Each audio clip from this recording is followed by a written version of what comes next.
Today, we will be unboxing the new Samsung Galaxy S21 FE or Fan Edition that was released on January 7, 2022. The Galaxy S21 FE was released a year after Samsung's earlier models due to some delays, but here we finally have it.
Inside the box, we have a Type-C cable, but unfortunately, it doesn't include the power brick.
This phone is 6.4 inches and has an AMOLED display.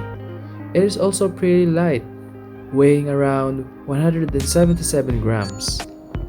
The brightness options for the phone are also enough to see outdoors.